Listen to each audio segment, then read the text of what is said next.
Good evening. Welcome to Investigator News, and I'm your host, Ellie. And we got William here as the second host, the host of the most, is what I say. I'm very glad I have William through my rough time that I'm going through. So, hello to Susan and Karen and William. Boy, we got a show. We got Putin Tucker um, interview. We have Biden. I think he's a criminal. And I'll tell you why here in a little bit. And then we got stuff on that helicopter that crashed. Me and William before the show, we were like, yeah, yes, okay. So first of all, I want to start off with um, um,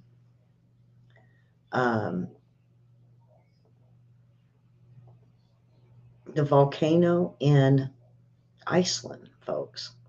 Now, this has been going on for a long time. Now, I'm wondering if we have, um, let's,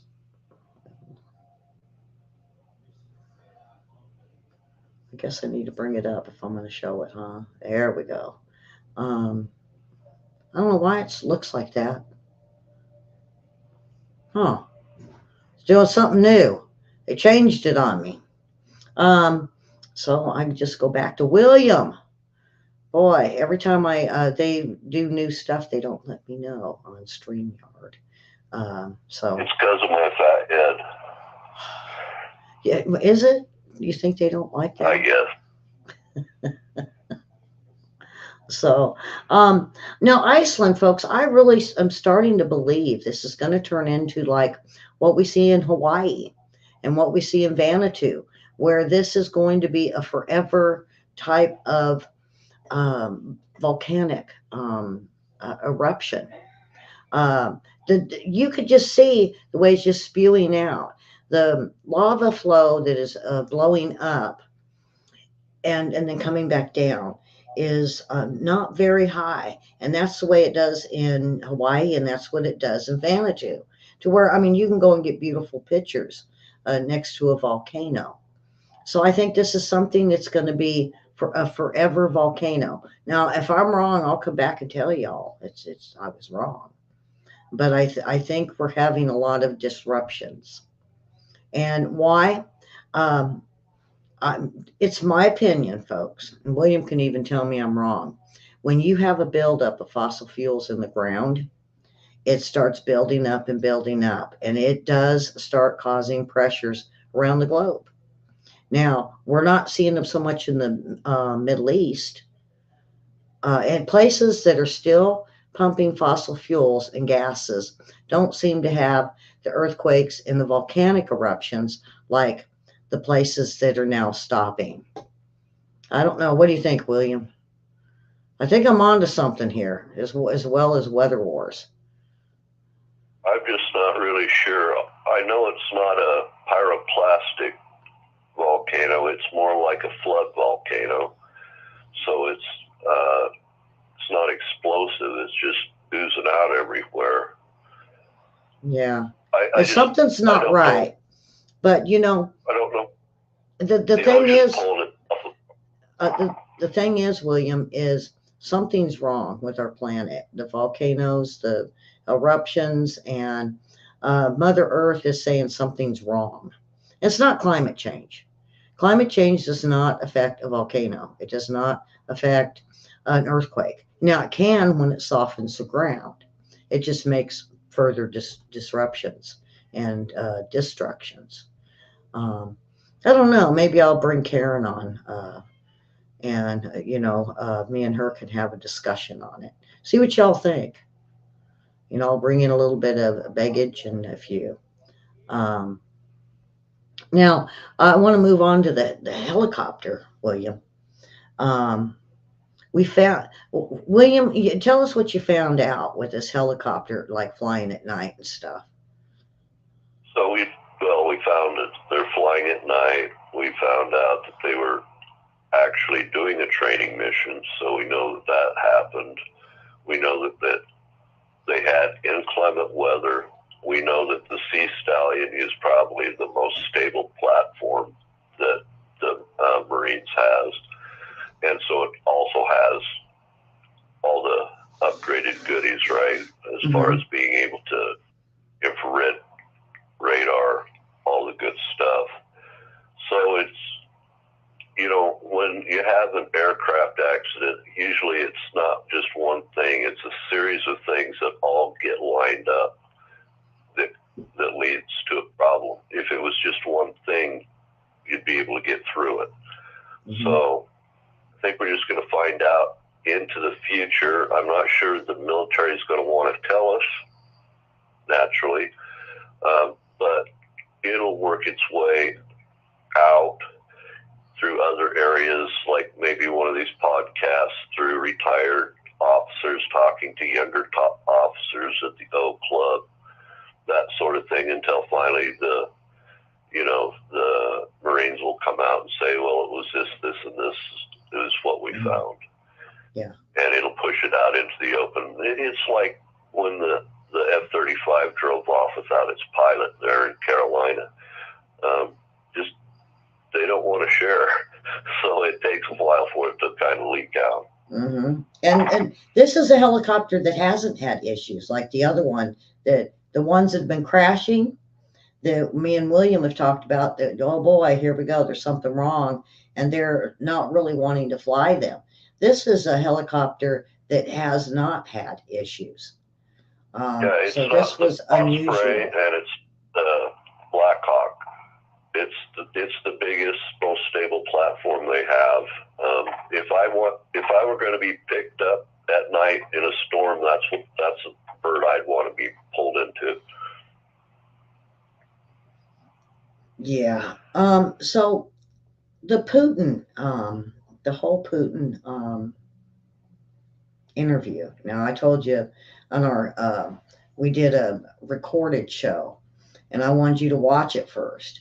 Now Putin gave a lot of the info and the history that I've given on the show that shows you that really Ukraine belonged to Russia. Now, that doesn't give Putin the right. I mean, you could throw a 1650 date out there all you want, but it's not 1650. And what he did was wrong. I mean, there was better ways to negotiate than just storm in and take it.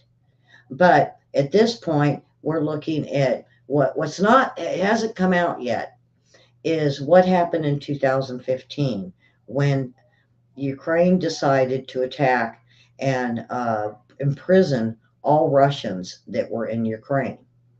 And they said, or you can leave. Well, they wouldn't let them leave either. And they wanted them to speak their language. And I was hoping this would come out in the interview. And then, of course, Britain went over there, the U.S. went over there. We had Congress and senators. Everybody started flocking over there. So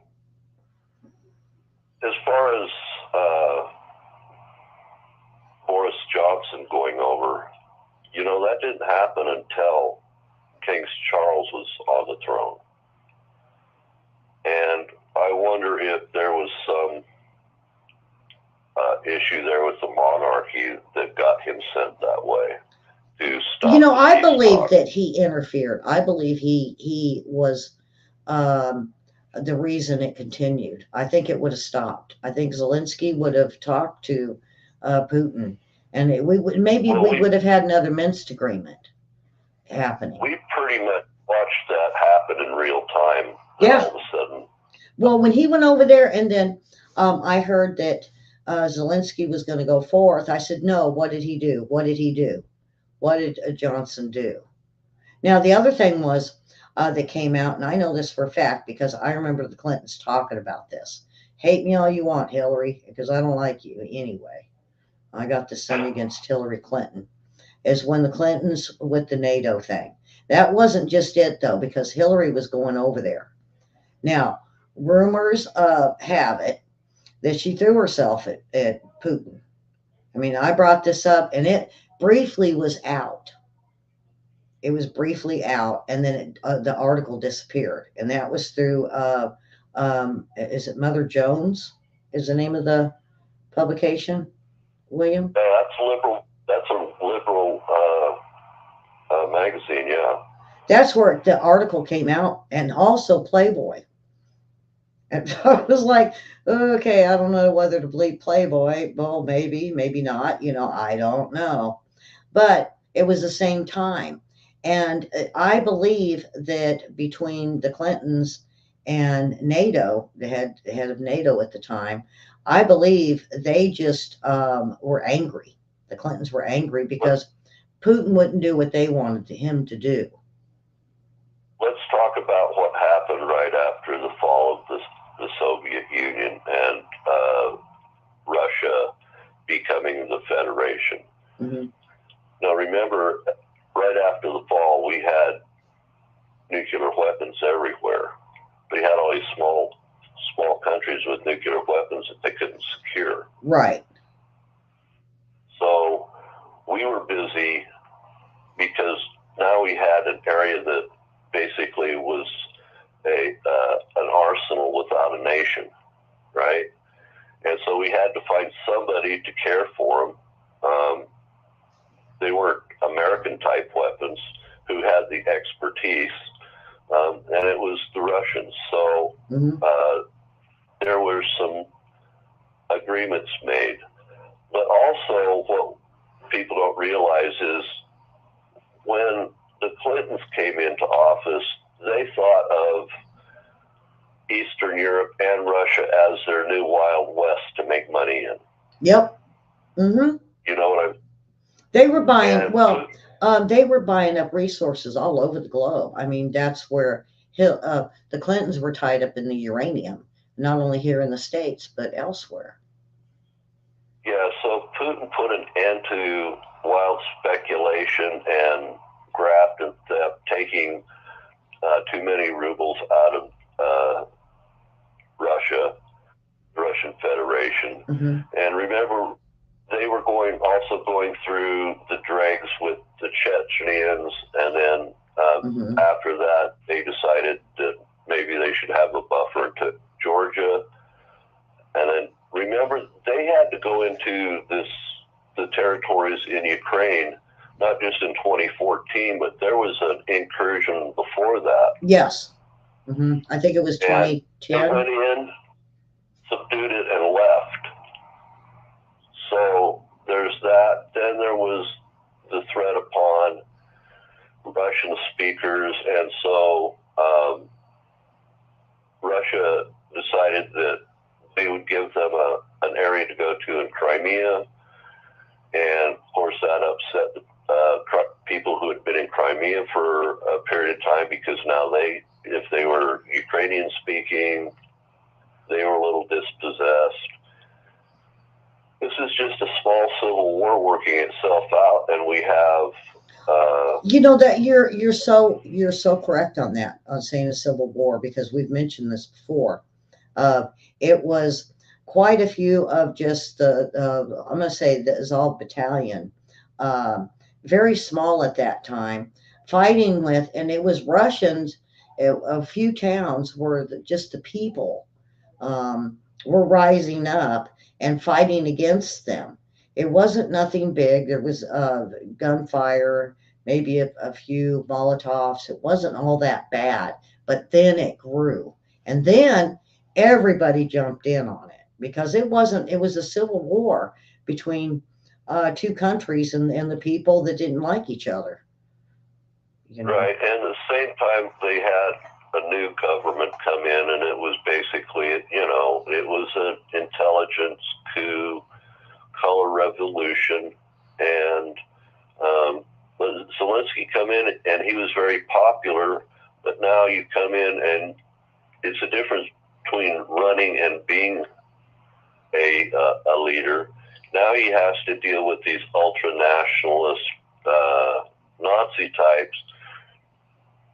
And keep in mind, Zelensky's father fought, right, against the Nazis very valiantly. But he has to control these situations. And did it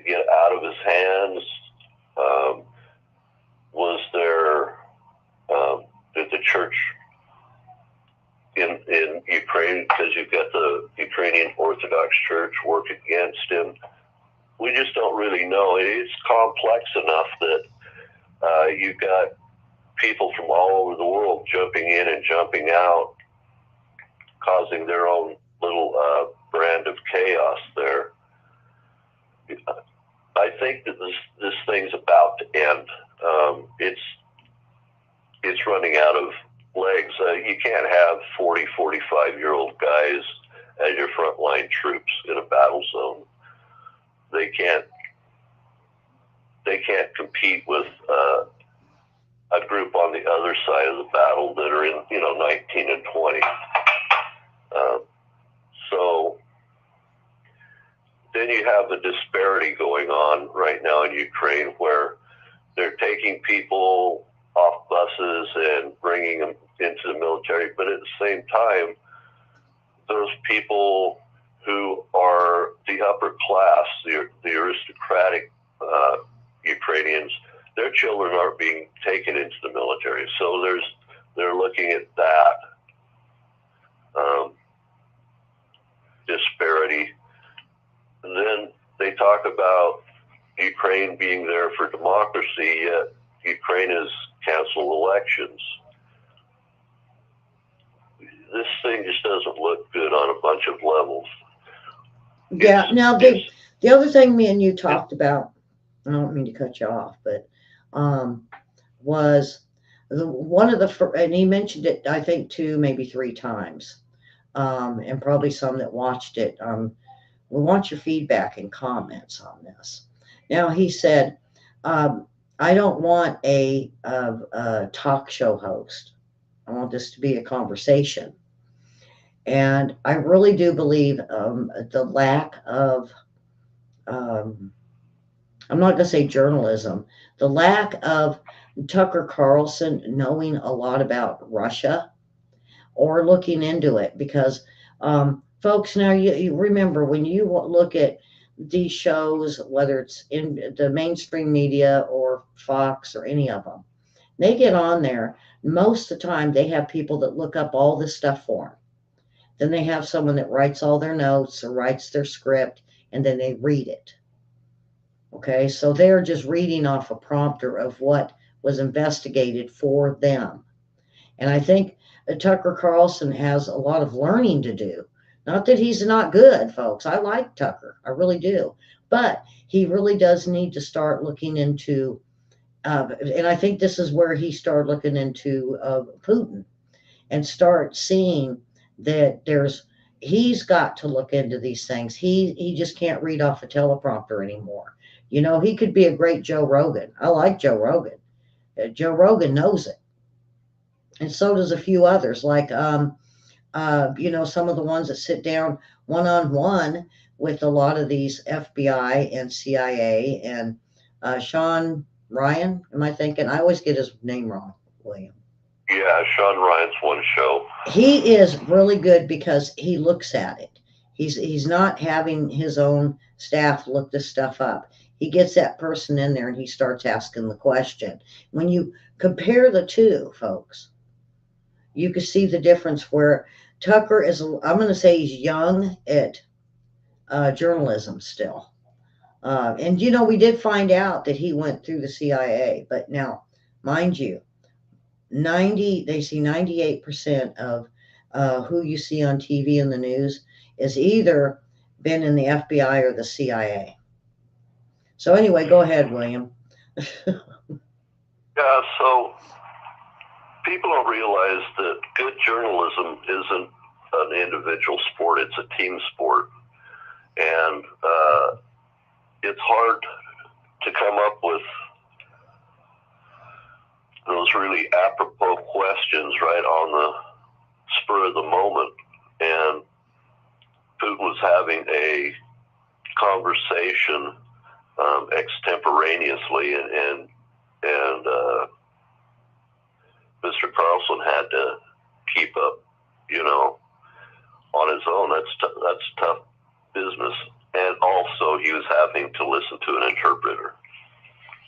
Yeah. Well, see, that's a lot when I listen to Putin's speeches, and how I know a lot about him is when he he gets a bunch of media and a bunch of people together, and then he talks. And there's always an interpreter. And I always wonder, is that what he really said? Huh, I wonder how much of it changed because of going Well, the we watched over translation time to that English. he could have gone back towards his communist ties, and he's worked really hard with the Russian people to not go back that way. There was a lot of Russian people who wanted to stay in the communist system. They had their personal reasons, but not everybody wanted to change to a more market-driven system. And so he hasn't been all bad for the United States. Where he made his terrible mistake was being a larger nation and invading Ukraine in a wholesale fashion. He really just took the air out of his argument. I think if he hadn't done it, this thing would have settled itself out before now. Right. And now Susan kind of had a question on that. Do you think that perhaps Putin's invasion of Ukraine could also be a part of a distraction to let China invade the U.S.? Plus, we know Russians are in our country as well. Well, Susan, the thing about this goes way back. This is like we just mentioned, a civil war of people. The Ukrainians wanted their independence, and they didn't care much for the Russians, but they held a grudge, kind of a racism against the Russian people. And and I think Putin touched on a little bit, was you got Ukrainians, you got Russians, they married, they had kids. So you have mixed families, or you have friends. It was a street full of Russians, Ukrainians, and everybody was buddies. And but then you had those that just hated Russians, and you always had that out of Ukraine because they've always wanted their independence.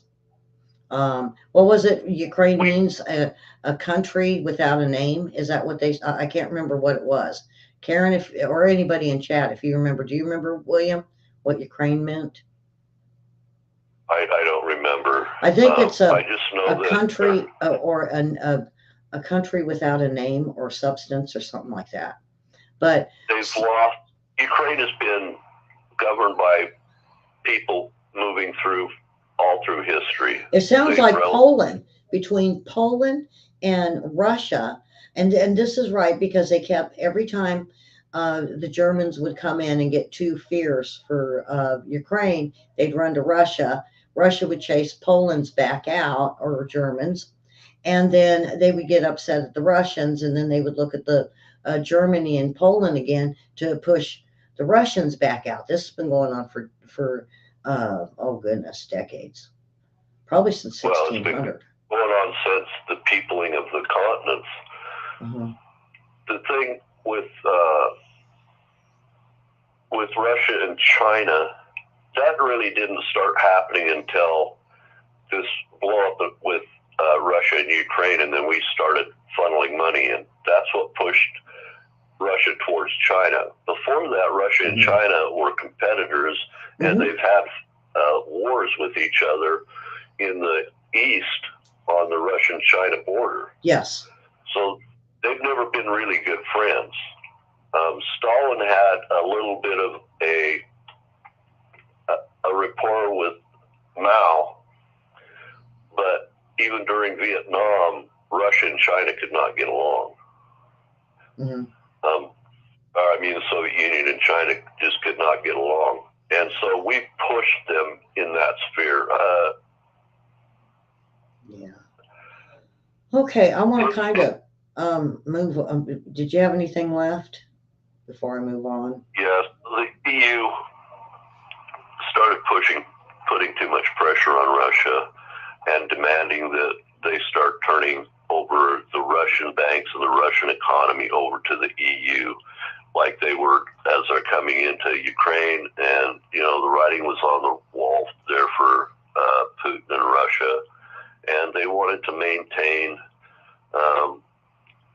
the capacity to protect Russia. Russia's been attacked by, you know, the British, tried to come up through the Dardanelles, the French a couple of times, the Germans, I think they even had Finland or Sweden had a war with them at one time in the past. So, yeah.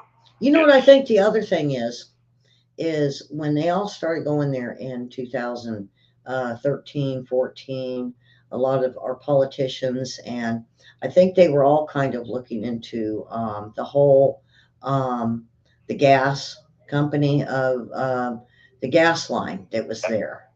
The politicians were all starting to buy into it. And then we had Burisma with Hunter. And when they started, Hunter started getting exposed by Ukraine itself, as well as the um, um, the um, the labs, the medical labs, and where Putin closed them down. The United States and I think Europe and Britain moved in, redid them, reopened, whatever. And Fauci was a part of that. That was found out. But I think once this started unraveling what our politicians were doing in Ukraine, I think this was a way to cover it up. But there's no proof. It's just circumstantial evidence would push you to really take a look at this and say, is this what really happened? Or was this a civil war that blew up? Or is it both?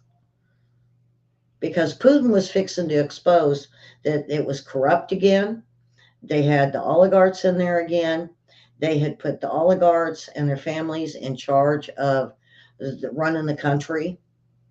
And that's why Trump, when he got in, he actually put in another corruption investigation and center to look at the other three that were put in place. And I think they started really getting scared. And that's when they wanted to kind of listen to Zelensky's phone call to find out if Zelensky was narking on them, I think. This is always going to be a contentious area, at least up into the Dnepro River, right? Mm-hmm. I'm not sure Kharkiv might end up staying in Ukraine. I'm sure Kiev will. But Russia has a well-founded fear of what comes from the West. And their actions to protect themselves are not unfounded. It's not irrational. But if the United States keeps looking at Russia and Ukraine like they're still in 1995, 96, mm-hmm. the world's moved on. Yeah. Well, and he did mention that, though, William. He said the world is different now. And, I sat back and I said, he is so right on that. Because everything is changing. We got, BRIC, and it's growing bigger. NATO has grown bigger. It's a division almost between BRIC, NATO, or us, our allies, and NATO, and the UN, and then it's BRIC on the other side. And it's not just terrorists, though, because even Saudi's part of BRIC. But they're not going to be supporting no terrorists. I think they got their own. But I don't think they're sending them to destroy things. It's just wherever we have a weak administration, wherever there's a flashpoint in the world, expect bad things when you're basically the world's cop by default. Yeah. And it's not like China's going to come in and protect people's rights to navigation. It's not like Russia's going to have a navy big enough ever. It's not like Great Britain is the commanders of the seas anymore. They had to pay back so many debts after World War II. So, we just got it by default. And, there have been those in our country who have acted in very good faith, and we've And of course, you've got always two factions in a government that will just try to, another group that'll just try to take for themselves. And it is what it is. This is where we end up. Yeah. Human beings are basically tribal. Nothing's changed since, we started peopling the earth. That we've been able to grow in Western society has been amazing. Yeah. But it's taken thousands of years. And it's come through hard experience. And, we shouldn't throw away our history when it's going to inform us where we're going to go in the future. I'm just sad, like I've said so many times, a broken record. Putin made a terrible mistake by invading. Because there was a way to go about it, and he didn't do it. And I think that should have been asked of, there was no reason to do it at that time because he'd waited so long. And then boom, one day, I guess he had bad Cheerios or something and decided, I'm just going to go do this today. And I think it was well planned when he did it, but the thing is he went about this the wrong way and I think he tried to explain himself out of it last night of saying this was bad. And I truly believe, William, he knows what he did was wrong and he went about it wrong. But when you're fed up, he does. He's hurt himself, but he also has to deal with the pragmatic realities of what's going on inside of Russia, right? Mm-hmm. And all of a sudden, you have a bunch of generals and some autocrats come to you and say, "Look, this is the time. If you're going to do it, here's the plan." And I think he did it to like a revenge against the United States and NATO and the UN because he kept getting burned, is what I was hearing last night. And they, he'd think everything was fine and dandy, and then boom. And I think was it Susan Rice he mentioned, or am I got the wrong Rice? I think she had a lot to do with that because he said he would talk to like Bush, and Bush was ready to work with him. And then all of a sudden, no, it crumbled by the administration itself. Yeah, it's a sad situation altogether. Yeah. I watched the part where Tucker asked, "Well, as a Christian, how do you feel about this war?" Well, he may be looking at it from the perspective this was the way into war that caused the least amount of deaths in Russia. Mm-hmm. That's his responsibility is the Russian Federation. It's not Ukraine. Mm-hmm. And he looked at the thing on his doorstep and he's saying to himself, perhaps, I don't know for sure, and I'm just speculating, that look, if we don't move now, we might not be able to move later, and the loss of life will be so great. Remember, his mother died a couple times and then was basically resuscitated during the siege of Stalingrad. Mm. So this is in his memory. Yeah. Of listening to his mother. Yeah. So. All right, I want to kind of move on because I want to get this thing with Joe Biden because I think this is serious. What the report really showed, and the media and the politicians, they can just say whatever they want because if they say it so many times, their viewers believe it. Now, when I look at Joe Biden, I'm thinking now. I know a few of you are taking care of your parents. Is this a form of elder abuse? Because what they're making him do, I don't think he has any clue he's the president, William. I think he's to the point. I mean, he couldn't even say when his son died. That when I heard that, I said, oh, he's pretty bad. Because that's something in him. They've had him resting quite a bit, right? but then they bring him back out. They've got to be pumping him up on something, right, to get him through the issues. And every time they do that, they've got less of a president left the next cycle. Yeah, but I'd like to know what they're testing and then coming back to the stage. And I'm not sure what we have left anymore. You know, I would like to see what he's like before they pump him up, because I have a scary feeling. And you know, they made so much fun of Reagan. Oh, Reagan's got the button and he's going to push it because he's kind of sort of got dementia. Kind of sort of. He was nowhere close to this.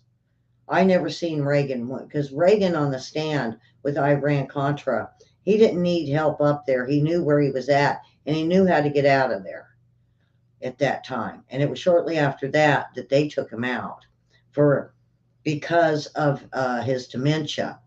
And they, you know, and to say, oh, he's an old man and he's got these memory issues,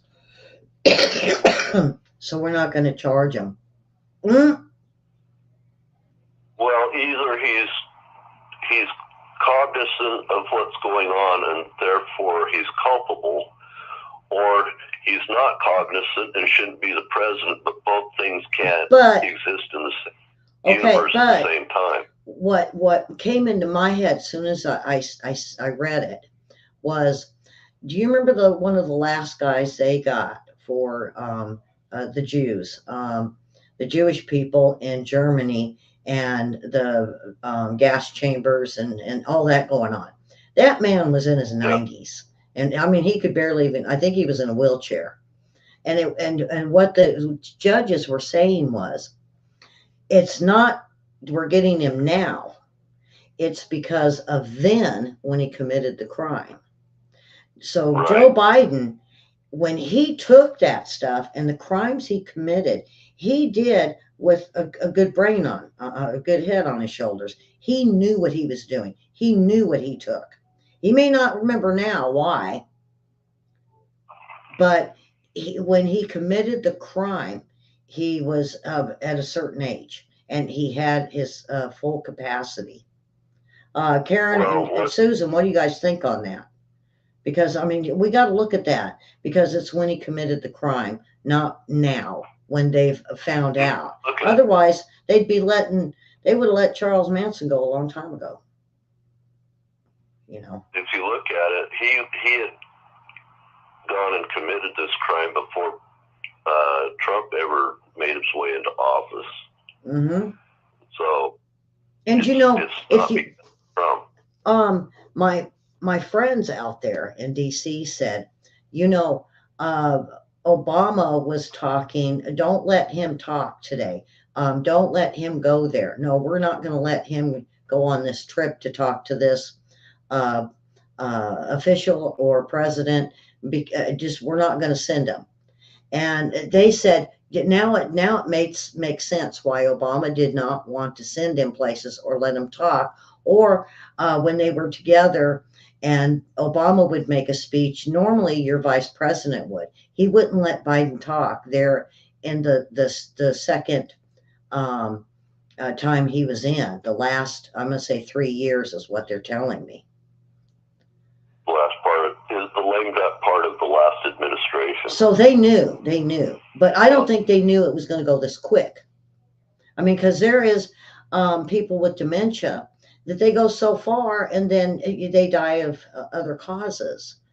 They don't go to the point of, like you said, they're pumping them up with something, and I think it's making them worse. I don't know that they're pumping them up. But I think so. I suspect they are, because one day he can't put words together, and the next day he's making conscious arguments, and then, you know, a little while longer we're back to he's reminiscing about something that never happened. Yeah.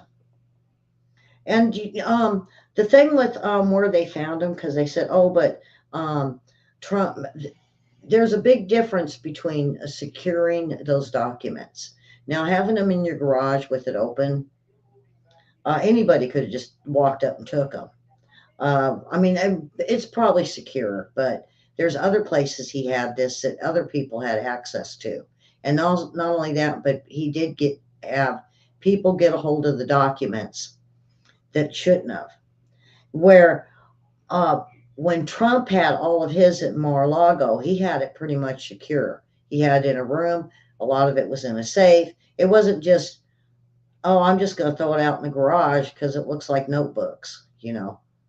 It was under the control of security by the Secret Service at Mar-a-Lago, and then he had it locked additionally, and he was having a negotiation spat with the archives, right?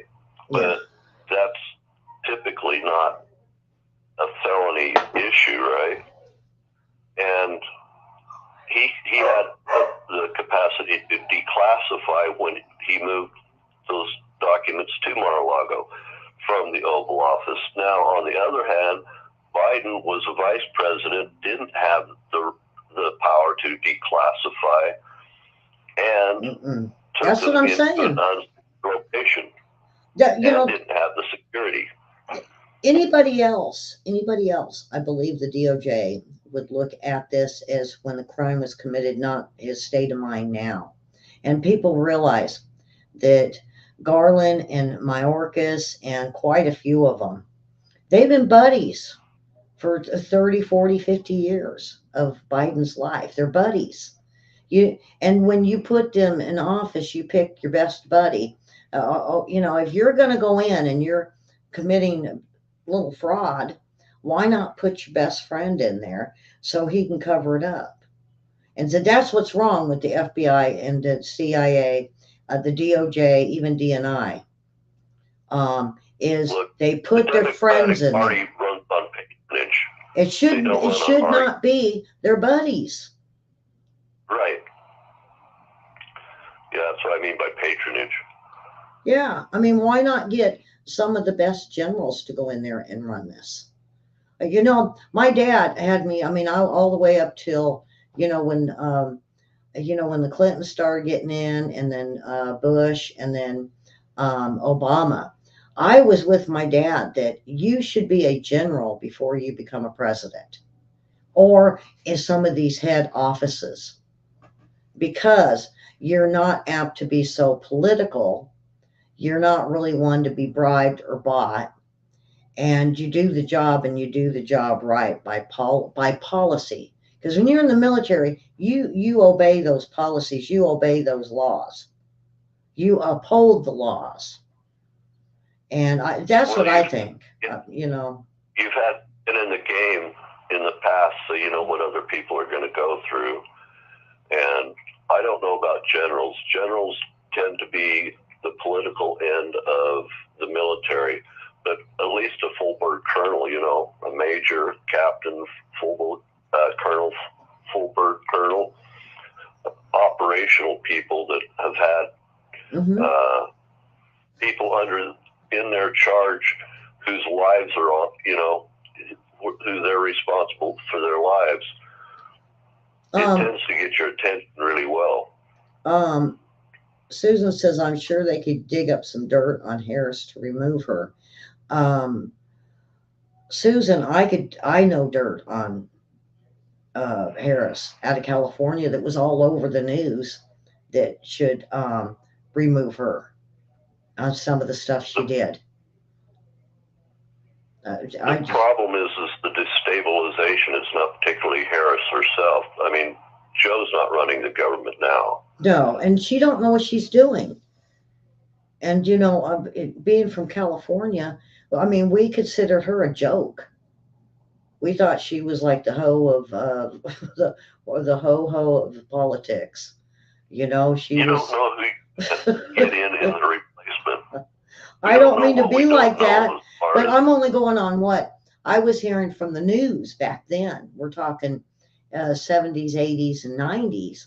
And she was considered a joke. And even Pelosi and Feinstein and Barbara Boxer, People don't know a lot about Barbara Boxer, but they were like the Three Musketeers, like the squad.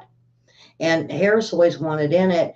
And Pelosi stated one time on the news, I believe it was KCRA and KHTV. But now I might have it wrong, but that was the CBS channel that um, they said she was a failure as even a lawyer, that she couldn't even get her um, uh, in court. She was just a waste, and she just didn't have her stuff together. And she was wanting to be in on that little squad of the three, but Pelosi said there's no way we could have her consider her, not only because um, of her past with the mayor, but she's not even close to being political material. And then, all of a sudden they're like buddies. So, but it just goes to show you with Biden, when you get your friends in there, and a lot of them are old Obama holdovers, is what we call it, um, where Obama had them in office. They were really good at what they did. Now Biden's got them, and now we're seeing, maybe what they did in the last 20 years isn't really what we really needed. And then for Joe Biden to do what he's done, him and his son in China, and it's not just China, folks. That's what gets me. Oh no. It's all over the world. It's all over the world. Yeah, North Korea, a big time in South America, wherever there is a resource. He's like Hillary, the diamonds, the gold, the gas, your fossil fuels. He's like a mercenary unit without the mercenaries. The big pharma labs, like I was talking about, they all buy into those. And then, of course, they have people, their aides and close friends become lobbyists. And then, they rub two sticks together and they get $1 billion. Yeah. What I was trying to say earlier, Ellie, and maybe you took me wrong, was that when you remove somebody from power, that's great, but you don't necessarily know who's going to replace them, and if they're replaced, if they're going to be worse than the situation you're already in. So if the Democrats move another Democrat into the office, then what? What we do know is, this being the true election season, it's going to get more and more chaotic and crazy the closer we get to the election. Yeah. Yeah, no, I didn't. I've been agreeing with everything today with you. Okay. I'm like, yeah, I agree with that, William, when we were on the phone. Now, I hope you guys have enjoyed some of the recordings. We're going to have a little bit more. It's just when I feel good, I don't necessarily dress up. I'm going to be in plain clothes, and sometimes it'd be William, and I got it hooked up for Karen. I'll throw her video with us that we did. I'll probably put it out there tomorrow. But it gives you guys a little bit more shows while I'm down. And the closer we get to my surgery date, the harder it's going to be for me to do shows. So I do, William, I want to make an announcement. Is that okay? Sure. And William doesn't know about this. William's been a great partner, folks. Great partner. And he always says, oh, it's your show, it's your show. Well, you know what? It's going to be me and William 50-50. Welcome aboard, William. This is half your show now. And we just move forward. And I haven't done that with anybody. I didn't even do that with my brother.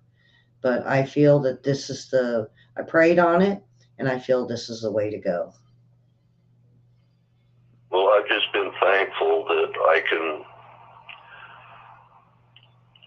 Let me just tell you a little story. I was over at the dog park the other day, and it'll be quick. A guy came up to me and said, thank you for your service. And I just looked at him and I said, well, thank you, because if you hadn't had that service, I'd have had to pay to get it, to be in the military. I got to serve the country. I'm so thankful for that, and you give me an opportunity to, serve the public a little bit as well. And I've had a lot of great opportunities in my life, and they've come from folks just like all the rest of you. You're all taxpayers. You all put into the Boy Scouts, or maybe, one of the church denominations. All these things have affected my life, and I want to be able to return some of that great favor back. And Elly's given me that opportunity. Thank you, Elly. Oh, okay. Well, we're going to close out. I got trivia coming up. I want a little bit of space so I can run and get something to drink and pull up my trivia. But we do have trivia. It is animal trivia. And sorry, William, you can't. You're going to have to go back into chat and compete with Susan and Karen tonight. So subscribe and hit that like button, folks, and ring the bell. We did get a warning strike over a copyright video. But you know me, I always say they're hitting me up with copyrights. We do have one over in Facebook, and it was because of my joke post. I posted it and they took it the wrong way. It's like if you want to bleed a mosquito, it's wrong. So I don't know. I think it was the whole. I think I got. I upset PETA, and then when they seen one of the posts, they were like, "Oh no, we're gonna get her." So it doesn't mean that we're not going to be seen. It just means less viewers can see us. So, all right, William, I thank you, sir, and subscribe. William's going to be around, and we're going to work out some stuff over the weekend, and we're going to move forward into Monday. And I believe next week, Wednesday, next Wednesday, I have all my tests being done. So we'll work something out for the World War III report for next week. So, okay, William, thank you. It's time for trivia, and remember, folks, over the weekend, fill the churches. That's right. That's right. Okay, so we will see everyone in trivia, and if not, we will see you on Monday. And if you see a recorded video, jump in and watch it. We're just kind of kick back. I don't know, we're almost in our jammies to do a show, so you guys can get more of us. So with that, have a wonderful. Remember to like and share and comment. That's right. So that we can answer your questions. Okay. See you in trivia, folks.